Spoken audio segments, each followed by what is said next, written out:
नमस्कार दोस्तों। भारत और इंग्लैंड के बीच पहला टेस्ट मैच चालू हुआ 5 टेस्ट मैचों की सीरीज में। और कल दूसरे दिन के खेल में ऋषभ पंत ने सेंचुरी लगाई और शुभमन गिल 147 रनों पर आउट हुए। लेकिन फिर ऋषभ पंत 137 रन पर आउट हुए। अच्छी बल्लेबाजी की 3 सेंचुरी भारत की तरफ से आई, लेकिन आखिरी के 7 विकेट 41 रनों में गिर गए। तो ये थोड़ी सी अचंभे वाली बात हुई, जिससे हैरान रह गए हैं। करुण नायर और सब शॉट मारने के चक्कर में आउट हुए। शार्दुल ठाकुर भी थोड़ा खेल सकते थे, लेकिन ये था कि डिक्लेयर करना है या जल्दी थोड़े खेले।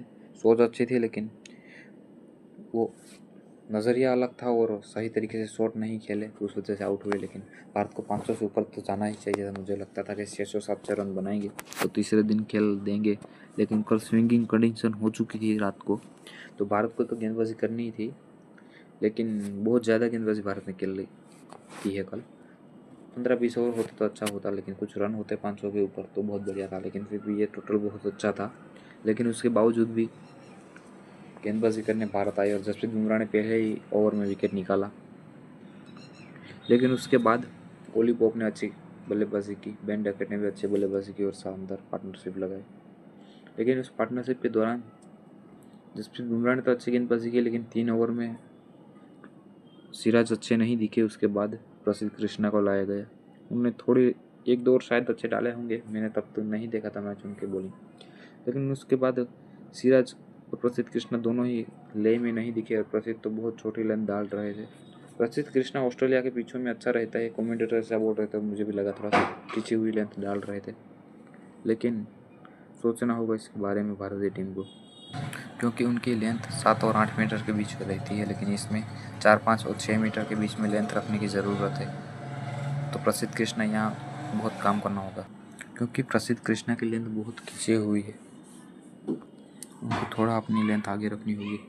बाकी कल तो जसप्रीत बुमराह ही छाए रहे, और शार्दुल ठाकुर को क्यों नहीं लाया आगे पता नहीं, शुभमन गिल ने क्या सोचा था। लेकिन आज तीसरे दिन के खेल में मुझे लगता है अच्छी गेंदबाजी करनी होगी और रोटेशन भी अच्छा करना पड़ेगा। जाडेजा ने थोड़ी सी अच्छी गेंदबाजी की बेन डकैट के सामने, लेकिन कल तो लगता था कि भारत की ओर से अच्छी गेंदबाजी करने के लिए एक ही बॉलर आया है, वो जसप्रीत बुमराह। हर एक ओवर में चुनौती दे रहे थे, और पहले स्पेल में तो उन्होंने खतरनाक गेंदबाजी की। एक भी गेंद ऐसी नहीं लूज नहीं डाली, और बल्लेबाज को हर गेंद पर चकमा दिए, हर गेंद पर बीट करते रहे। तो भारत के पास एक ही गेंदबाज है अभी जो सबसे खतरनाक है। सामी होते तो अच्छा होता, लेकिन अभी जो नहीं है उनके बाद हम कैसे कर सकते हैं। लेकिन भारत को एक अच्छी गेंदबाजी, फास्ट गेंदबाजी चाहिए, लेकिन बॉलर अभी प्रोड्यूस करके नहीं दे रहे हैं वो गेंदबाजी। रोहित के सामने भी बीजेटी में ऐसा दिक्कत आई थी, लेकिन वहाँ तो बल्लेबाज भी कुछ नहीं कर रहे थे। लेकिन ये अच्छे पिच है, लेकिन यहाँ पर लाइन लेंथ अच्छा डाले तो विकेट मिलेगी। उन्होंने भी 7 विकेट जल्दी से लिए भारत के 41 रन में। तो पिच तो अच्छी है, लेकिन गेंदबाजी भी अच्छी करनी पड़ेगी। जसप्रीत बुमराह ने कैसे विकेट छटकाई है, हर गेंद पर उन्होंने लाइन लेंथ पे बीट किए है बल्लेबाज को, और जोर जैसे बल्लेबाजों को भी गलती करवाई। 7वें 8वें स्टंप पे वो गेंद थी, लेकिन वहाँ पर तो बाहर ही किनारा डाला। तो भारत के गेंदबाजों को सोचना होगा, प्लानिंग करके क्या आते हैं देखते हैं। लेकिन ये दोस्तों बहुत बुरी बात है ऐसा कहना कि जसप्रीत बुमराह अकेले ही दो जोर लगा रहे हैं अपनी गेंदबाजी में। मुझे भी देख के बुरा लगता है कि वो भी क्या सोचते होंगे कि अकेले जसप्रीत बुमराह इंजरी से आ रहा है। दोस्तों आपको पता ही होगा, लेकिन अब पिछले सालों में कितना अच्छा गेंदबाजी की बीजेटी में देखा आपने, कैसा 32 विकेट लेकर हाईएस्ट विकेट टेकर बने। उतनी विकेट ली रोहित शर्मा के इतने रन नहीं थे। तो अब ये देख सकते हैं कि क्या बात है यहाँ पर। जसप्रीत बुमराह की तो हम बात ही नहीं कर सकते, दुनिया के नंबर 1 गेंदबाज है तीनों फॉर्मेट में, और उनके सामने टक्कर लेना अभी कोई नहीं है। क्वार्टरी एम्ब्रोस से अच्छी औसत है उनकी, और अच्छी स्ट्राइक रेट भी है गेंदबाजी करने में, क्योंकि कम रन देते हैं और कम गेंदों में विकेट लेते हैं। 19 की औसत है विकेट लेने की उनकी। तो एक दुनिया के सर्वश्रेष्ठ गेंदबाज में गिनती होती है उनकी। और पिछले गेंदबाज भी हम इतने वर्षों के इतिहास के देखें तो सबसे सर्वश्रेष्ठ गेंदबाज में जसप्रीत बुमराह को ही मानता हूँ। उनको खेलना बहुत मुश्किल है। पिछले ज़माने के कोई भी बल्लेबाज आ जाए तो उनके लिए मुश्किल रहेगा। तो कटलरी एम्ब्रोस और उनके साथ वेस्ट इंडीज़ के वो दिग्गज गेंदबाज है, उनके साथ कंपैरिजन होता है जसप्रीत बुमराह का, और वो सही बात भी है। लेकिन विडंबना ये है कि बहुत अच्छा गेंदबाज सामने से मिल नहीं रहा। लेकिन पिछले कुछ सालों में बीजेटी जीती हो, वहाँ साथ मिला है शमी का, सिराज का, ईशांत शर्मा का। लेकिन आज अच्छा साथ नहीं मिल रहा दूसरे और गेंदबाज का, और अनुभवी गेंदबाज भारत के पास नहीं है। एक अनएक्सपीरियंस गेंदबाज है, और लेफ्टी गेंदबाजों को हमने छोड़ ही रखा है।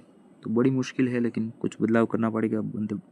और बॉलिंग कोच को समझाना पड़ेगा गेंदबाज क्या कर रहे हैं, और वो आपको पता है कि क्या आपको लेंथ रखनी चाहिए विदेश में और खासकर इंग्लैंड में। स्विंग होती है गेंद, तो आपको 5 से 6 मीटर के दायरे में गेंद रखनी चाहिए, ज़्यादा आगे नहीं, 3 के 4 मीटर में नहीं जाना चाहिए। 5 से 6 मीटर वाली गेंद और तीसरे चौथे पाँचवें स्टंप पे गेंद लगातार डालनी चाहिए। तो ये बहुत अच्छा विकल्प होता है। जसप्रीत बुमराह सेटअप करते हैं, दूसरे गेंदबाज ऐसा नहीं सेटअप नहीं करते, लेकिन देख के लगता है कि जसप्रीत बुमराह कहाँ है और दूसरे गेंदबाज कहाँ है, कितना अंतर है उन्होंने। तो ये देखना होगा दूसरे गेंदबाजों को भी, और जसप्रीत बुमराह को थोड़ा सा सपोर्ट, 1-2 विकेट मिलते जाए साइड से, जो जसप्रीत बुमराह निपटा लेंगे सभी को। लेकिन टेलर को भी आउट करना मुश्किल होगा, देखना आपको जसप्रीत बुमराह को बार बार बुलाना पड़ेगा। बीजीटी में जैसा हो रहा था कि कमिंस और स्टार को आउट करने के लिए जसप्रीत बुमराह को आना पड़ रहा था, नेथन लायन को आउट करने के लिए। लेकिन यही विडम्बना है कि आज अच्छे गेंदबाज भारत को नहीं मिलेंगे, और जसप्रीत बुमराह जिस दिन नहीं खेलेंगे उस दिन क्या होगा ये देखने वाली बात।